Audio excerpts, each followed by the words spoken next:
इन्फोसिस का प्रॉफिट गिरा है, लेकिन क्या ये सच में टेंशन वाली बात है या मार्केट इसको इग्नोर करने वाली है? Q3 रिजल्ट के पीछे का असली रीजन आज डिटेल में समझते हैं, नंबर्स के साथ, लॉजिक के साथ। तो दोस्तों, इन्फोसिस ने अपने क्वार्टर 3 के नंबर डिस्क्लोज कर दिए हैं। आज हम सिर्फ नंबर नहीं, नंबर के पीछे का लॉजिक भी समझेंगे, ताकि आपको क्लियर पिक्चर मिले कि कंपनी एक्चुअल में कहाँ स्टैंड करती है। सारा डेटा करोड़्स में है। तो चलिए सबसे पहले बात कर लेते हैं रेवेन्यू फ्रॉम ऑपरेशंस की।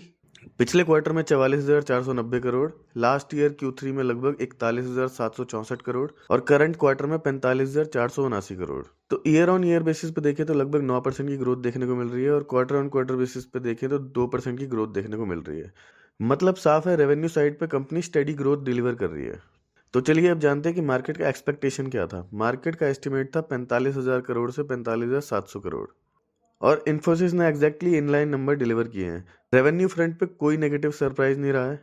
तो चलिए अब चलते हैं एक्सपेंसेस पे। एक्सपेंसेस कंट्रोल में है या प्रेशर में है? अब खर्चों की बात कर लेते हैं। प्रीवियस क्वार्टर में 45,243 करोड़, लास्ट ईयर में 32,953 करोड़ और करंट क्वार्टर में 36,100 करोड़। एक्सपेंसेस बड़े हैं लेकिन रेवेन्यू ग्रोथ के प्रोपोर्शन में। कॉस्ट स्ट्रक्चर भी अभी मैनेजेबल जोन में है। तो चलिए अब चलते हैं ऑपरेटिंग प्रॉफिट पे। अब सबसे इंपॉर्टेंट पार्ट ऑपरेटिंग प्रॉफिट, क्योंकि इस क्वार्टर में आईटी कंपनीज पर एक्सेप्शनल आइटम का इम्पैक्ट है। प्रीवियस क्वार्टर में 10,229 करोड़, लास्ट ईयर में 9,670 करोड़ और करंट क्वार्टर में 10,518 crore. Operating profit Y on Y और क्यू ऑन क्यू दोनों में इंप्रूव हो रहा है। ये क्लियरली दिखाता है कि कोर बिजनेस स्ट्रांग है और कंपनी का ऑपरेशनल परफॉर्मेंस बेटर हो रहा है। तो चलिए अब देखते हैं कि नेट प्रॉफिट में गिरावट क्यों आई है। अब आते हैं उस नंबर पर जिसको देख के मार्केट थोड़ा रिएक्ट करता है। प्रीवियस क्वार्टर में 7,375 करोड़, लास्ट ईयर में 6,822 करोड़ और करंट क्वार्टर में 6,660 crore. Year on year basis पे डिक्लाइन मिल रहा है लगभग 2% का। लेकिन यहाँ एक इंपॉर्टेंट पॉइंट समझना बहुत ज़्यादा जरूरी है। इस क्वार्टर में इन्फोसिस ने 1,290 करोड़ का लॉस एक्सेप्शनल आइटम में बुक किया है, लेबर कोड और वन टाइम चार्जेस। ये वन टाइम इम्पैक्ट है और ऑलमोस्ट सारी आईटी कंपनी को इस क्वार्टर ये हिट लगा है। मार्केट की एक्सपेक्टेशन थी 7300 करोड़ से लेकर 7425 करोड़। नेट प्रॉफिट एस्टिमेट से कम है लेकिन रीजन जस्टिफाइड है, इसलिए पैनिक वाली बात नहीं है। तो चलिए अब चलते हैं ईपीएस पे। पिछले क्वार्टर में 17.76, लास्ट ईयर में 16.43 और करंट क्वार्टर में 16.17।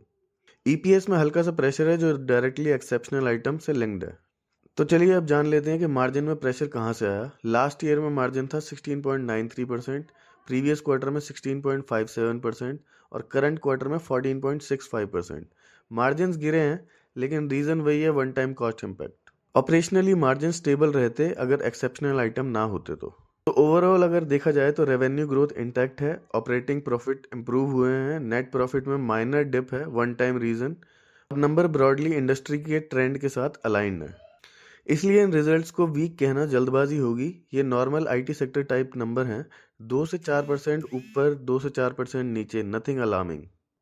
अब देखना इंटरेस्टिंग होगा कि मार्केट इन नंबर पर कैसे रिएक्ट करता है, क्योंकि market usually one time item को इग्नोर करता है और फ्यूचर गाइडेंस पे ज़्यादा फोकस करता है। अगर आपको इस वीडियो से क्लैरिटी मिली हो तो लाइक जरूर कीजिएगा, चैनल को सब्सक्राइब करना बिल्कुल मत भूलिएगा और कमेंट्स में बताइएगा कि इन्फोसिस के रिजल्ट्स आपको कैसे लगे।